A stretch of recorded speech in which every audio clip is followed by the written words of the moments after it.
Hi everyone, welcome to today's video. Today I'm going to be reviewing the Passion Planner.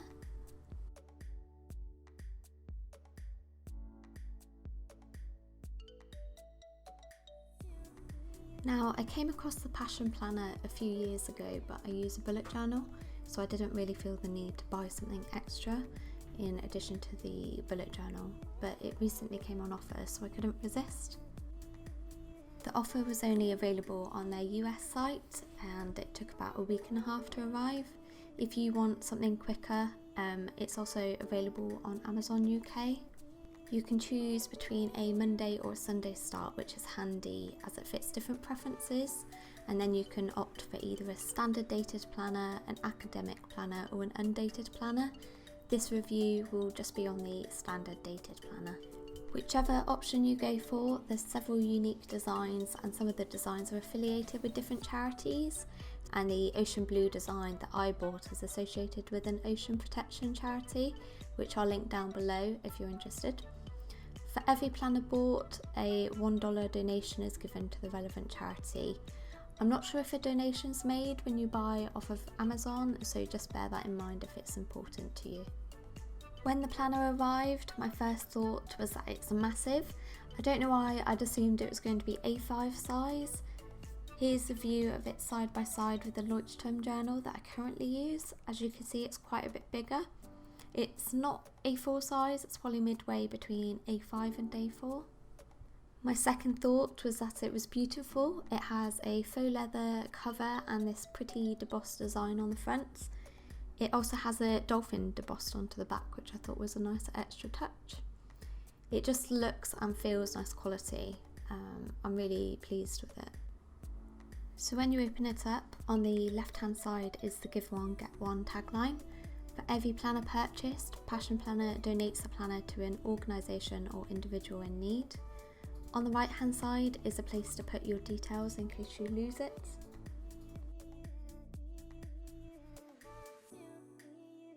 On the next couple of pages is a mind map of the different benefits of using a Passion Planner and a few questions just to get you thinking about what you want to gain from it. There's also the story behind the Passion Planner and their ethos. The next few pages go into how to use the planner and breaks it down into 4 stages. Step 1 is to write down all of your hopes and dreams into this mind map format. And then step 2 is to choose a game changer from that list. In other words, choose the thing that you really want to focus on and then go on to implement them into your weekly calendar on step 3. Finally, step 4 is about reflecting on how productive you've been and thinking about how you can do better. In terms of actually creating the passion roadmaps, aka mind maps, it gives you some hints and tips into creating effective goals. I don't think these tips are particularly groundbreaking, maybe because at university it was drilled into us to always make goals smart. One of my biggest criticisms of the Passion Planner is the fact that there's hardly any room to actually create these passion roadmaps, which I find a bit bizarre as it's the unique selling points of the planner. In the whole planner there's only 2 chances to create them, once at the beginning and once midway through the year. There is a little bit of space in each month's calendar to plan out your game changer, but I really don't think it's enough room. There's also some blank pages at the back which you can use, but then you'd have to flip between one side of the planner to the other, which is a bit annoying. In the dated planner, there's an annual overview of this year and the next year, along with the US holidays. Given the fact that I live in the UK, these aren't particularly relevant, but there's space at the bottom for me to put key dates for the UK holidays. Each month starts with a monthly calendar with plenty of space for you to put your events into. There's a place to put your month's focus and projects, which are split via work and personal. I personally wouldn't bring the planner into work, so I use the work section for chores and kind of household administration. Onto the weekly layouts, the days are broken into half-hour segments with daily focuses at the top of each day. To the left-hand side, you have a place to put your weekly focus, and there's a place to reflect on your week. At the bottom there's your weekly to-do list. The list isn't very long, so you need to be quite selective about what you put down.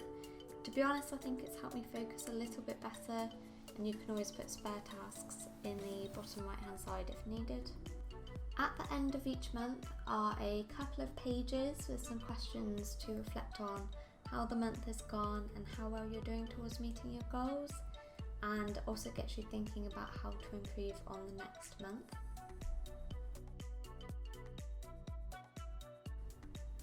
At the back of the planner, which I wasn't expecting, are not only some blank pages but some dotted pages too, with 20 of each in total. You can use this room to plot out some more passion road maps, as I mentioned earlier, or you could potentially incorporate some bullet journal features such as habit trackers into the back. Finally, right at the back is a document pocket and a couple of stickers. The pocket opens quite wide so you can fit several things in there, and I really like the fact that they use fabric rather than paper. It just makes it feel extra nice quality. Moving past the planner itself, there are several extra resources available. Firstly, they send frequent emails, but these discuss tips and tricks so it feels relevant rather than feeling like spam mail. Secondly is their customer service team. I had a question about the planner when filming this video and they replied within 20 minutes, which I thought was really positive, and they were really friendly in their response. And leaving the best till last are the free PDF downloads, and it's not just the monthly and weekly layouts that you can print.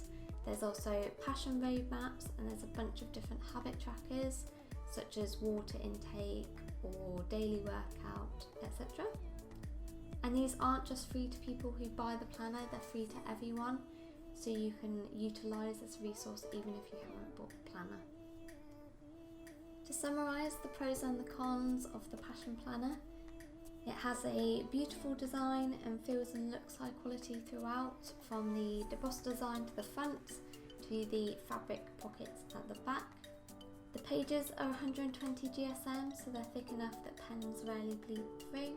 The blank and dotted pages at the back are a nice feature that I wasn't expecting and gives you just a little bit more flexibility. The fact that it asks for monthly, weekly and daily goals gets you thinking more proactively about putting your goals into action, which is what this planner is all about. And the availability of extra resources such as PDF printouts are a really nice added bonus. In terms of cons, there isn't much room to reflect. I currently use my bullet journal as a diary as well, and the planner just doesn't accommodate for that, even with the spare pages. There's not very much room for to-do lists. I think this is quite limiting. You can put extra tasks in the spare pages per the weekly layouts, but I think there should have been a bit more room for to-do lists. The fact that there's only a couple of road maps in the planner, I know that there's printouts available, but I find it a little bit bizarre that these weren't included as standard. I personally think it would have been better for them to include one after each month, or at least every 3 months. And finally, it's really expensive at $35, which is about £28. As it's currently halfway through the year, you can find it discounted on their website or on Amazon. Now, I know the planner is beautiful and it's nice for planning, but I personally wouldn't say it was worth the full amount that they're charging for it. I do, however, think that it would make a really nice gift for someone because of how nice it looks and the quality overall. Having gone through this list, do I like the Passion Planner? Yes, I do. Would I use it in the future? Yes, I would. Would I pay £28 for one? No. And that's where I think it falls short, unfortunately. I think if this were to be reduced in price, I would definitely consider buying myself them in the future. I hope you've enjoyed this video, and if you have, please subscribe to see more reviews like this one. Thank you for watching.